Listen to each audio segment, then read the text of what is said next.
Welcome to Module 3, Part 4. In this part, I will go over a few issues with the back vowels in English.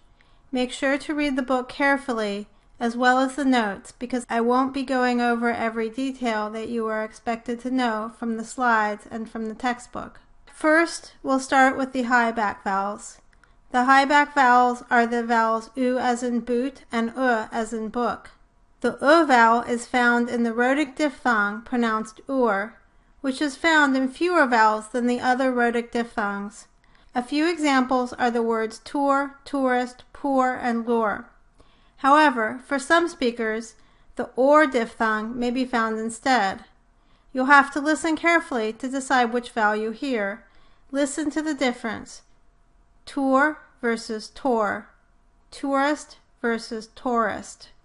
Poor versus poor. And lure versus lure. In addition, speakers of some dialects may collapse the difference between oo and before the dark L sound in the coda. For example, in the words pool versus pull and fool versus full.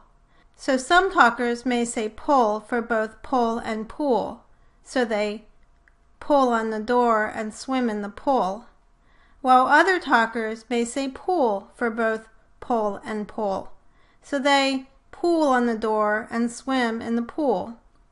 You should listen carefully in such words to determine what the talker actually said, because you may be biased towards the way that you would have said the word.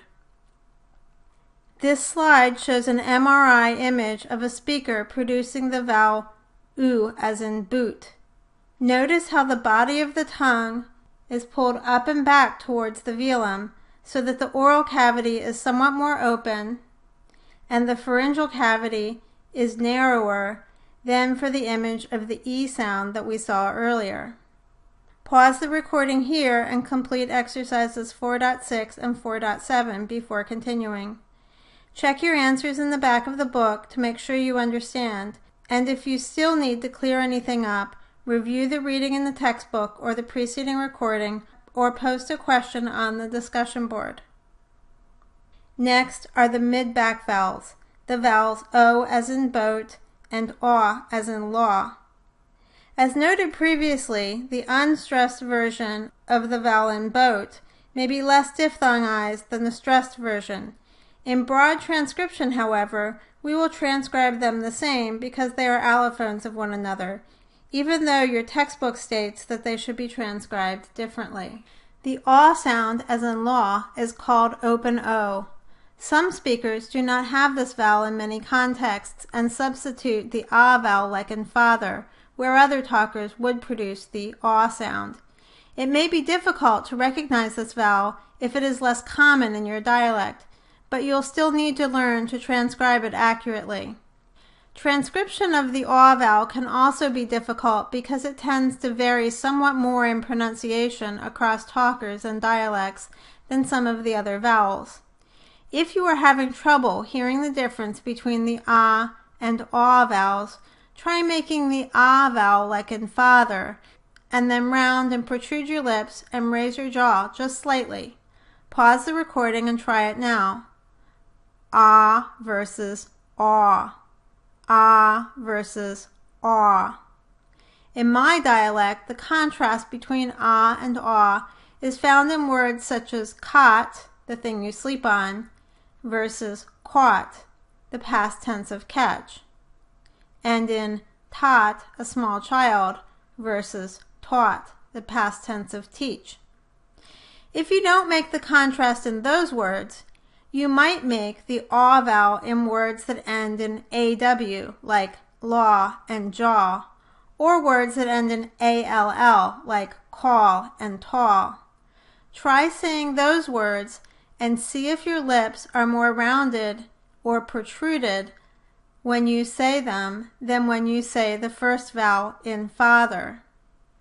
Try it. Jaw, father. Call, father. If they are more rounded in call than in father, you are most likely saying the aw vowel in those words, and you should be able to hear the difference from the ah vowel. You might also try the difference between la, the musical note, and law, as in the law of the land. Finally, the oo vowel is the one that we use to transcribe the first part of the rhotic diphthong or, like in tor or core. Again, the first part of the or diphthong is an allophone of the oo vowel and might sound different from how you would normally pronounce it. The two vowels o and aw are distinguished in the words more, which is one syllable, and mower, which is two syllables, or tor versus tower. Notice the difference in the transcriptions on the slide. Also, contrast both with the transcription of the word tar. Pause the recording and complete exercises 4.8 and 4.9 before continuing.